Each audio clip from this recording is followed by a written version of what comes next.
हे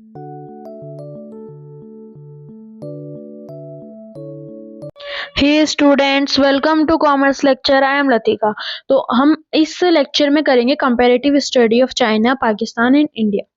तो अभी हम डेमोग्राफिक इंडिकेटर्स के बिहाफ पर हम देखेंगे, कंपैरिजन करेंगे एंड उसके बाद में हम देखेंगे ग्रोथ इंडिकेटर्स पे। फिर हम उनका जो सेक्टरल कंट्रीब्यूशन है उसके हिसाब से एंड ह्यूमन डेवलपमेंट इंडिकेटर्स के हिसाब से हम देखेंगे, कंपेयर करेंगे कि कौन सी कंट्री में कितना प्रोग्रेस हुआ। तो अभी हम देखते हैं डेमोग्राफिक इंडिकेटर्स। तो इसके अंदर हम population, birth rate and death rate and marriage वगैरह के सारे जो इंडिकेटर्स हैं उन्हें हम डिस्कस करेंगे। तो हम फर्स्ट पॉपुलेशन के हिसाब से देखेंगे, ग्रोथ रेट ऑफ पॉपुलेशन देखेंगे कि पॉपुलेशन कितनी रेट से इंक्रीज हो रही है। और अभी एक मेन पॉलिसी क्वेश्चन आ सकता है एग्जाम्स में, छोटे क्वेश्चन से पूछा जा सकता है कि वन चाइल्ड पॉलिसी क्या थी। तो वन चाइल्ड पॉलिसी 1979 में growth rate of population and size of population को कंट्रोल करने के लिए चाइना ने इंट्रोड्यूस करी थी, लॉन्च करी थी। It was modified in the beginning of mid 1980s।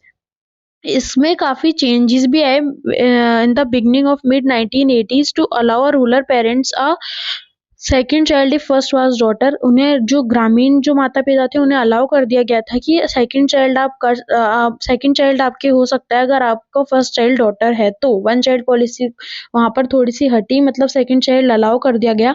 And one child policy 35 years तक चली एंड 2015 में वन चाइल्ड पॉलिसी को टू चाइल्ड पॉलिसी में कन्वर्ट कर दिया गया, मतलब 2 चाइल्ड अलाउ कर दिए गए। एंड 2021 में वो 3 चाइल्ड तक हो चुकी थी। और ये क्यों करा गया? To avoid demographic crisis. तो अभी हम आगे पढ़ेंगे, हम सेक्स रेशियो भी पढ़ेंगे। सेक्स रेशियो क्या होता है? Sex ratio defines as the number of females per 1000 males in a given population. Number of females on per 1000 mails, पूरी पॉपुलेशन में जो 1000 मेल्स के ऊपर कितनी नंबर ऑफ फीमेल्स का बर्थ हो रहा है, तो वो सेक्स रेशियो में कंसीडर किया जाता है। अब हम फर्टिलिटी रेट देख लेते हैं। Fertility rate is calculated as the number of children born by a women in the reproductive age 15 to 45 years on an average. ये रिप्रोडक्टिव एज कंसीडर की जाती है 15 साल से 45 ईयर्स तक। और फर्टिलिटी रेट क्या होती है कि वुमेन एक हेल्दी बेबी को बोर्न करी, जिससे कि न तो उसकी जो मदर है, जो वुमेन है, उसकी जान जा रही है नई बेबी की, तो वो फर्टिलिटी रेट कंसीडर की जाती है। और अर्बनाइजेशन के अंदर मतलब ह्यूमन का कितना डेवलपमेंट हो रहा है, कितने लोग जो रूरल एरिया से सिटी में आ रहे हैं, तो उसे अर्बनाइजेशन कंसीडर किया जाता है। एंड पॉपुलेशन डेंसिटी क्या होती है कि it means number of people living per unit of area, मतलब कि पर स्क्वायर किलोमीटर पर कितने लोग रहते हैं, उसमें पॉपुलेशन डेंसिटी कंसीडर करते हैं। तो अभी हम एक टेबल से इनका कंपैरिजन देखेंगे। तो देखते हैं, इंडिया, चाइना और पाकिस्तान तीनों को हम कंपेयर करेंगे। अब जैसे फर्स्ट कंपैरिजन हम पॉपुलेशन के हिसाब से करेंगे। जो ये पॉपुलेशन है मिलियंस के अंदर है, तो जो इंडिया उसकी पॉपुलेशन कितनी थी? 1352 मिलियंस, ठीक है। एंड जो चाइना है उसकी पॉपुलेशन कितनी थी? 1393, मतलब ये फर्स्ट पे था और ये सेकंड पे था। और पाकिस्तान की कितनी थी? 212, काफी कम थी। और ये डेटा 2017-18 का है। तो ये थर्ड नंबर पे पॉपुलेशन के अंदर। अब हम ग्रोथ रेट देखेंगे, मतलब किस रेट से पॉपुलेशन बढ़ रही है। तो जो इंडिया है उसमें तो 1.03 से बढ़ रही है, और जो चाइना है उसमें 0.46 से बढ़ रही है, और जो पाकिस्तान है उसमें 2.05 से। तो इसमें सबसे फर्स्ट तो पाकिस्तान है, second India and third China. अब जैसे कि चाइना की पॉपुलेशन ज्यादा है, लेकिन हम देखें तो इसकी ग्रोथ रेट सबसे कम है।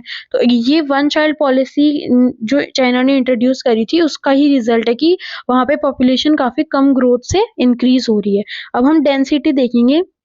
इंडिया के अंदर 455 पर्सन्स रहते हैं पर स्क्वायर किलोमीटर के अंदर, और चाइना में 148 एंड पाकिस्तान में 275। अब हम देख रहे हैं कि चाइना का सबसे कम आ रहा है, मतलब सबसे कम लोग रहते हैं पर स्क्वायर किलोमीटर के हिसाब से देखा जाए तो, क्योंकि वहां पे हमें पता है कि चाइना थर्ड लार्जेस्ट कंट्री है बाय एरिया। तो वहां पर एरिया ज्यादा है तो कम पॉपुलेशन रहती है ज्यादा पर स्क्वायर किलोमीटर के अंदर। अब हम सेक्स रेशियो देखते हैं, पर 1000 बॉयज पे कितनी फीमेल्स होती है। तो इंडिया में है 924 एंड चाइना में है 949 एंड पाकिस्तान में 943। तो यहाँ पर इंडिया सबसे पीछे है, बाकी फर्स्ट पे चाइना है, इंडिया थर्ड पे और पाकिस्तान सेकंड पे। तो यहाँ पे इंडिया काफी पीछे है। फर्टिलिटी रेट देखते हैं, जैसे कि हमने फर्टिलिटी रेट डिस्कस किया कि एक मदर एक हेल्दी बेबी को बॉर्न करती है, तो वो रेट होती है फर्टिलिटी रेट। तो इंडिया की है 2.2, चाइना की है 1.7 एंड पाकिस्तान की है 3.6। तो हम जैसे देख पा रहे हैं चाइना में वही वन चाइल्ड पॉलिसी है, इसलिए ये काफ़ी कम कंसिडर की जाती है, फर्टिलिटी रेट काफ़ी कम है वहाँ पर। लेकिन पाकिस्तान की फर्टिलिटी रेट सबसे ज़्यादा है एंड इंडिया सेकंड पे आता है फर्टिलिटी रेट में। अब जो अर्बनाइजेशन है, मतलब जो इसको हम हिंदी में शहरीकरण भी बोलते हैं, तो हम इसकी भी रेट्स देख लेते हैं कितनी है। इंडिया में 34% है, चाइना में 59% है एंड पाकिस्तान में 37% है। तो सबसे ज़्यादा अर्बनाइजेशन किस में हुआ है? चाइना में, एंड देन पाकिस्तान में। इंडिया यहाँ पर भी थोड़ा पीछे रह गया है, पर इंडिया में काफ़ी ज़्यादा डेवलपमेंट अभी भी हो रहा है। बहुत सारी नई नई पॉलिसीज़ लाई जा रही हैं, जैसे कि सेक्स रेशियो को इंक्रीज़ करने के लिए इंडिया में पॉलिसी लाई गई है, बेटी बचाओ बेटी पढ़ाओ, एंड काफ़ी सारी मेडिकल फैसिलिटीज़ लाई जा रही हैं to maintain the fertility rate.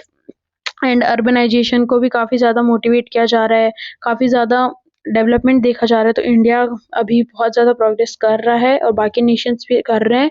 तो आई होप कि आपको ये समझ में आई होगी, आप ये टेबल को अच्छे से समझ लेना, और आई होप कि आपको समझ में आएगा। कोई भी डाउट है तो प्लीज़ कमेंट सेक्शन में बताइए, and thank you so much. And video को लाइक एंड चैनल को सब्सक्राइब ज़रूर करना और इस वीडियो को शेयर भी करना। Thank you.